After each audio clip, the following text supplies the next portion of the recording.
Bonjour, messieurs, mesdames. Tout d'abord, je remercie mon très cher et ancien ami François Desroches pour cette invitation. Notre amitié, je crois, s'approche de 40 ans de collaboration, tout ça. J'espère qu'il va continuer encore. Dans mon papier, je vais essayer de vous présenter le thème des Corans révélé à la Mecque. Tout d'abord, il y a une petite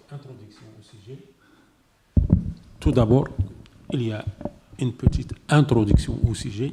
Puis, j'essaie de parler ce qu'on appelle les sourates, c'est-à-dire 10 chapitres, je vais expliquer ça après, les sourates révélées à la Mecque. Puis, j'aborderai enfin le vif du sujet, c'est-à-dire le style et les thèmes du Coran révélé à la Mecque. Et j'avais choisi principalement 3 grands thèmes que j'ai trouvés très répandus dans le Coran à la Mecque, c'est-à-dire d'abord le dogme, l'aqida, le deuxième, la morale, et le troisième, une nouvelle vision du monde.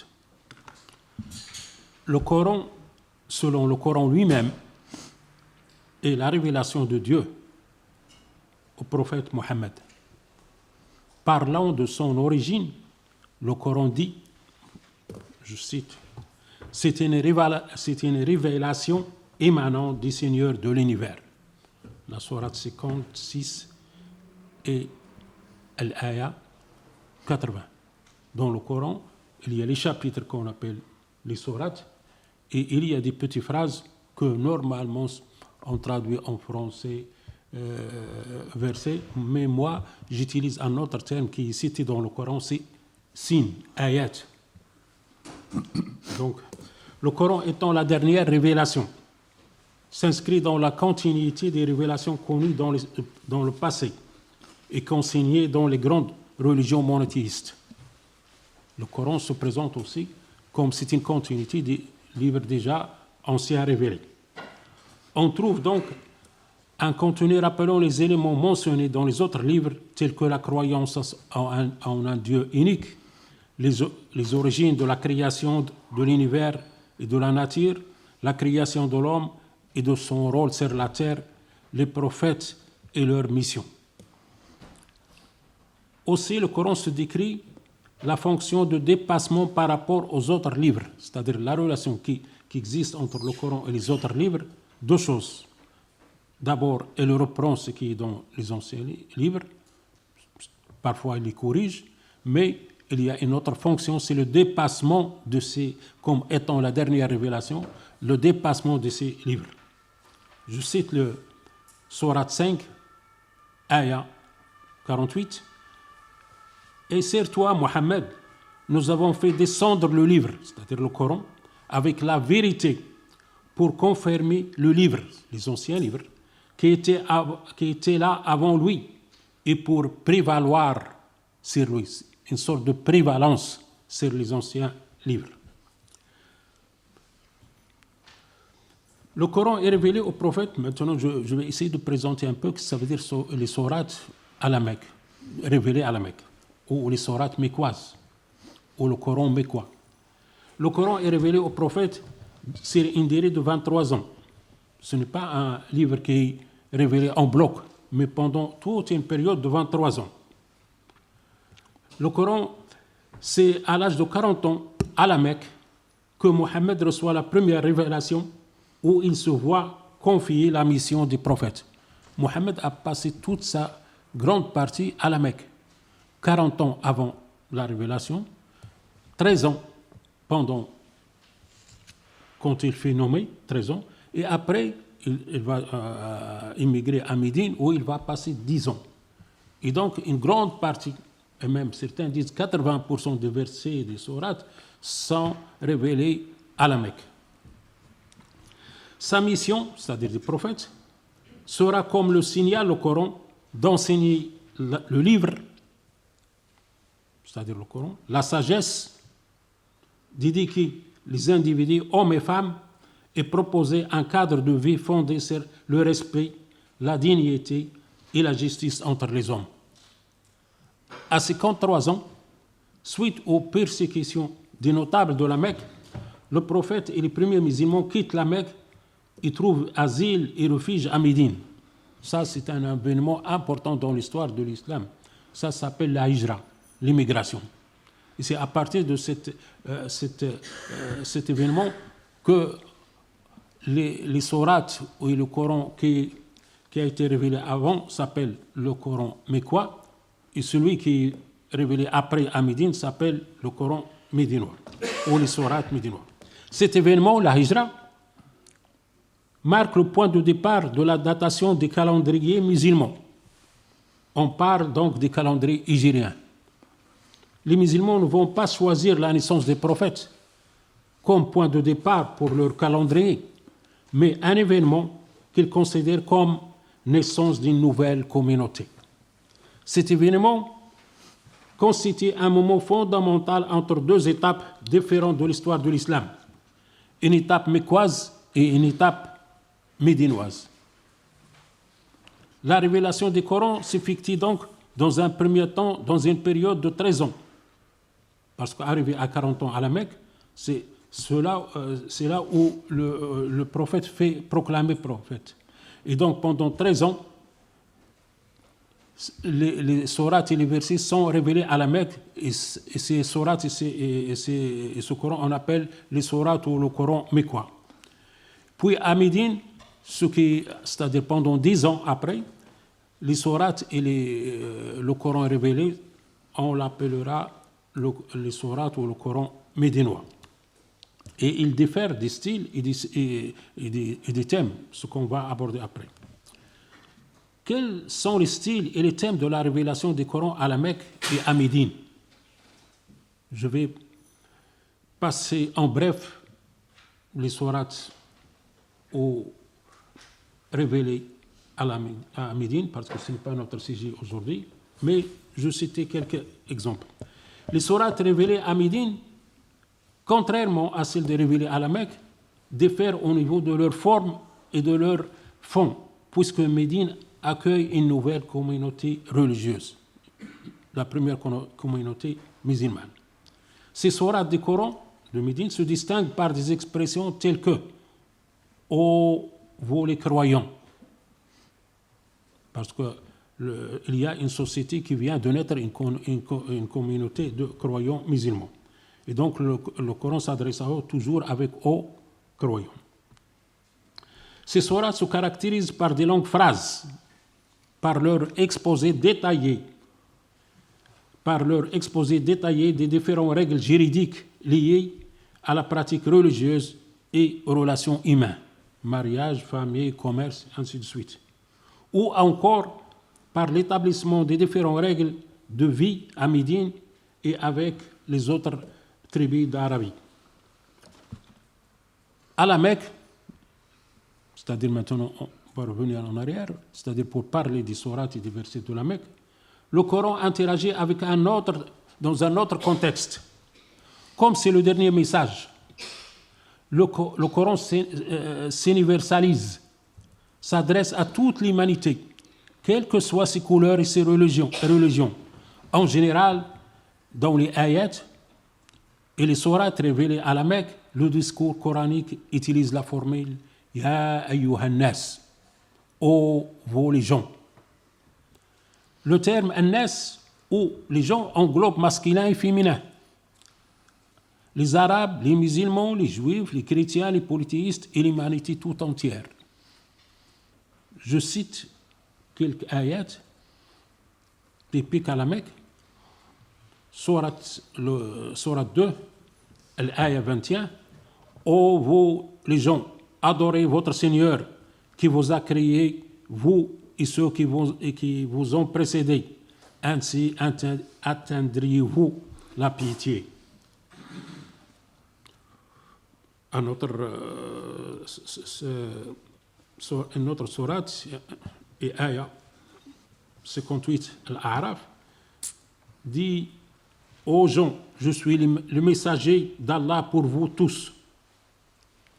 Je cite le dernier, dans la sourate de l'Anbiya, des prophètes. Nous t'avons, c'est-à-dire Mohammed, nous t'avons envoyé comme miséricorde pour l'univers.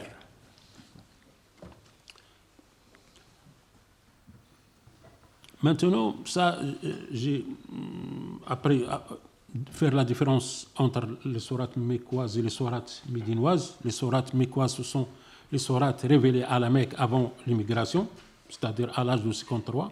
Et après, ça sera les sourates médinoises. Maintenant, je passe au vif du sujet, c'est-à-dire les thèmes qui sont abordés dans le sourate mécoise. J'ai soulevé 3 thèmes qui me paraissent importants. D'abord, le premier concerne l'aqida, le dogme. Le deuxième, la morale. Et le troisième, une autre vision du monde, une autre conception du monde. À la Mecque, le Coran, dans ses premières révélations, axe son discours sur les thématiques fondatrices de l'islam. Le dogme, la morale et une nouvelle vision du monde. Le premier, le dogme. Pendant 13 ans complètes, le Coran se focalisera essentiellement sur un seul sujet et le présentera de différentes manières. C'est de connaître l'existence d'un Dieu créateur seul et unique, se suffisant lui-même. Le Coran vient ainsi annuler les croyances en plusieurs idoles, présente les idoles qui étaient présentes au sein de la maison sacrée de la Kaaba. La Kaaba, c'est le lieu où les musulmans se rendent au pèlerinage. Et pour les musulmans, ça, c'est une maison de Dieu qui a été fondée par Ibrahim. Et c'est pour cela que l'islam se présente comme une continuité de la religion d'Ibrahim. Et pour les musulmans, Abraham ou autres sont dans la lignée de l'islam. Il propose aux croyants d'abandonner une foi en plusieurs dieux pour revenir vers une foi en un seul Dieu unique. C'est la notion essentielle de l'aqida, c'est le tawhid, l'unicité de Dieu. Ce tawhid se réalise en prononçant sincèrement l'attestation de foi qu'on appelle ash-shahada. Pour devenir musulman, il faut dire shahada qu'il n'y a qu'un seul Dieu. Il n'existe aucun Dieu en dehors de Dieu unique et Mohammed est son messager. Et pendant toutes ces 13 ans, le prophète demandait aux gens de la Mecque une seule chose, de dire la ilaha illallah, c'est-à-dire qu'il n'y a qu'un seul Dieu. Il ne demande ni jeûne, ni prière, ni impôt, zakat, ni rien, mais uniquement ça, parce que ça, c'est le fondement de l'islam. Témoigner qu'il n'existe aucun Dieu en dehors de Dieu unique, c'est reconnaître que Dieu est le créateur de tous. Il n'y a pas un Dieu pour les uns et un autre Dieu pour les autres. À la différence de toutes les créatures, le Créateur ne change ni dans le temps, ni dans l'espace. Il est absolu et transcendant. C'est la notion contenue dans la ilaha illallah. Témoigner que Mohammed, la deuxième partie de la témoignage, wa anna Muhammadan Rasulullah, c'est-à-dire Mohammed est son messager, c'est reconnaître que son message est bien un message divin et que sa personne est exemplaire pour quiconque désire plaire à Dieu et vivre selon la sagesse. Aussi, le shahada ne doit pas être qu'une simple parole. C'est un engagement à vivre selon la voie de Dieu, vivre épanoui tout en agissant selon le bien et en résistant contre l'injustice sur la terre.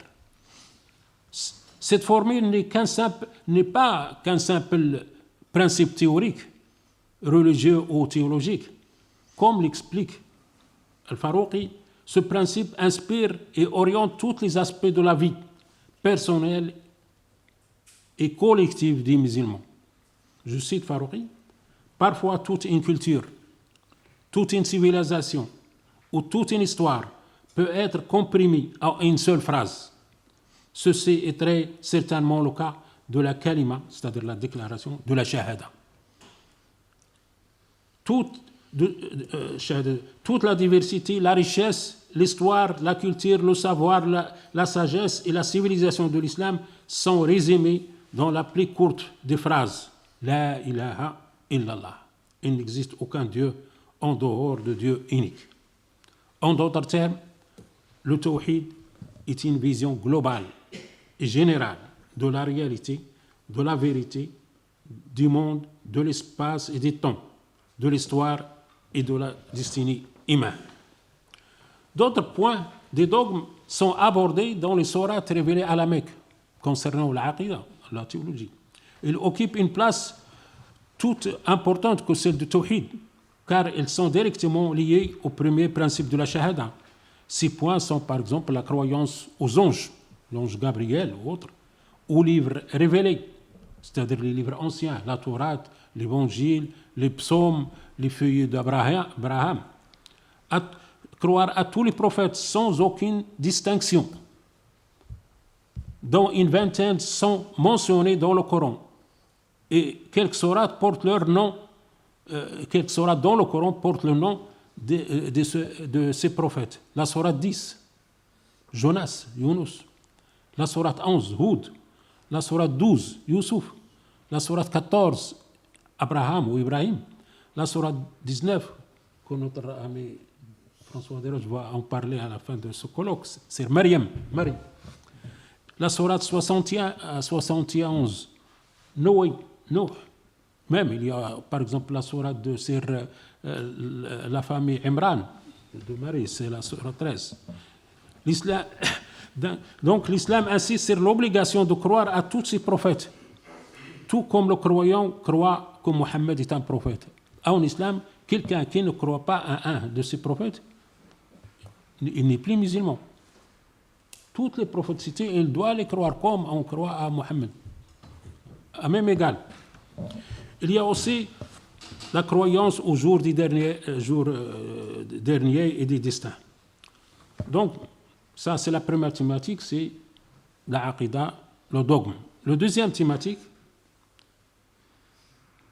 traité dans les sourates mikoises, c'est celui de la morale, l'akhlaq. Cette thématique découle naturellement de la précédente et en est une de ses conséquences.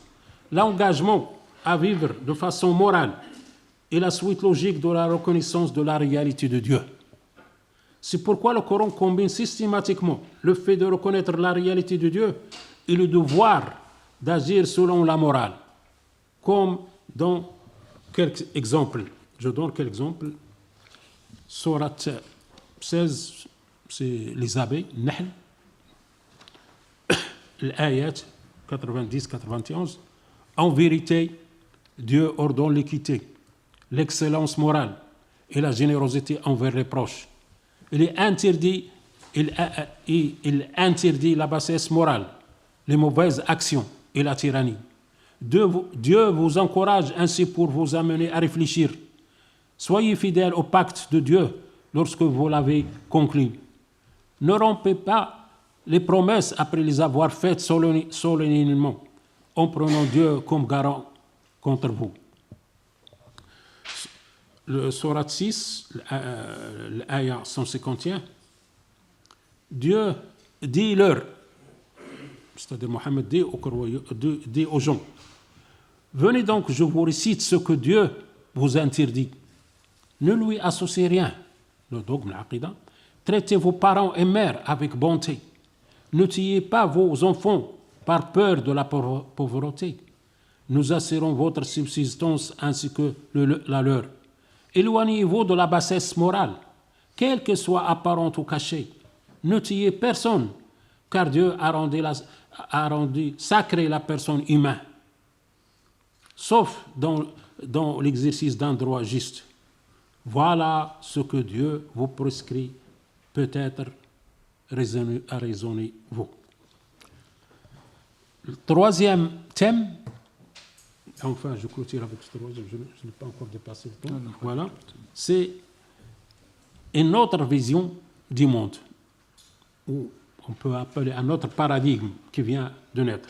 L'islam n'est pas une nouvelle religion, mais la répétition, la confirmation, le rappel et la synthèse de mêmes messages divins révélés depuis Adam jusqu'à Mohammed, en passant par tous les messages révélés aux prophètes. Pendant la période mécoise, c'est-à-dire le début de la révélation, et en absence d'une société islamique, parce qu'à cette époque-là, il y avait uniquement des individus de croyants, le Coran avait pour but de présenter les fondements théoriques et philosophiques de l'islam, en laissant le côté juridique à la période médinoise, quand la société islamique verra le jour. D'ailleurs, les principes élaborés à la Mecque seront à la base de la première constitution islamique à Médine. Lorsque le prophète va à Médine, il va trouver des juifs, des non-croyants et les croyants. Il va élaborer une constitution pour que toutes ces communautés vivent ensemble. Et ça s'appelle le pacte de Médine. Ça, c'est une constitution. Une société multireligieuse entre musulmans, juifs et non-croyants. Une communauté à Médine où chaque groupe pourra réguler sa vie personnelle et collective selon ses propres lois religieuses. C'est-à-dire que les lois islamiques ne s'appliquent qu'aux musulmans. Les autres choisissent leur propre loi. 6 ans après le pacte de Médine, les chrétiens de Najran, c'est-à-dire dans le sud de l'Arabie, sont venus à Médine pour rencontrer Mohammed.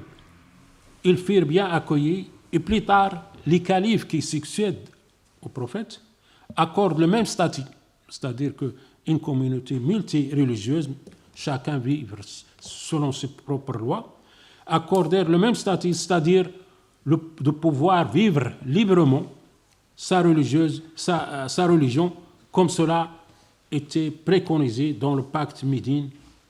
C'est-à-dire que les califes qui sont venus après, ils ont donné le même droit aux Zoroastriens, aux hindous et aux bouddhistes. Cette vision du monde est aussi une vision de la gestion de la diversité. Dès la période mécoise, le principe de la liberté religieuse a été instauré. Pas de contraintes dans la religion.